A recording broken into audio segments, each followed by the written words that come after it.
Енді менікі дұрыс па, дұрыс емес па білмеймін да. Бірақ мен нан ішіне кірім деп жатыр. Бір Құдай өзі кешірсін, күнә ма, күнә емес па, просто так қызық үшін да, көргім келеді ішінде не бар екен. Осы өмір сүріп жатқанымызға 24 жыл болды ма? Бірінші рет кірем деп отырмын. Тек бұл жерге дәретсіз кіре беріп болған екен. Сұрамақпын. И прикинь, да, бұл жерде ана екі тәте қазақ, ана екі тәте қазақ екен. Мына жерде қазақтар көп көріп отырмын. Байде. Қайтып барсақ болады ма ішіне? Ема.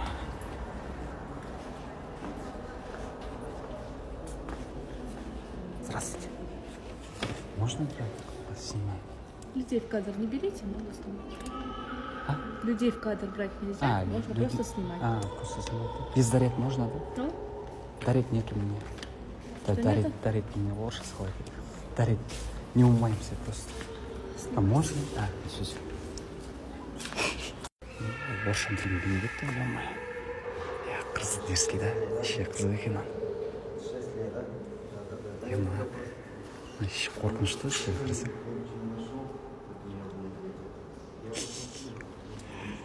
Ема. Мына жақта не бар? Харам дей ма? Храм дейді екен. Дәретсіз деген орысша қалай айтады? Без дарет деген қалай айтады деп үшін. Ема, базар нет, іші бар ғой. Дерзкий екен. Бірақ салқын екен іші. Күшті. Одан кейін бір ана іштерінде бір жағымсыз емес мындай. Білмеймін, бір түрлі өмірімде бірінші рет естіп алдым, мынандай иіс бар екен ішінде. Имамдар ұйықтайтын жер ма? Ұйықтайтын жер ма деп қоймын. Уағыз айтатын жер ма? Андай болатын еді бұларда да, андай жиналыс өткізетін жерлер ондай жоқ сияқты ғой. Ана один домада көрген едім. Табыт не? Табыт емес екен. Қорқып кетпейінші. Брат, салам алейкум. Там что есть? Кто где? Там что есть? Алтарь. Алтарь. Алтарь? Да. Алдер? Алтарь. Алтер.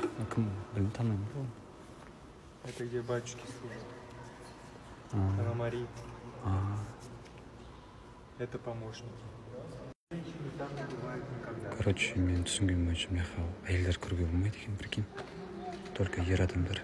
Женщина в алтаре никогда не бывает. Все. У нас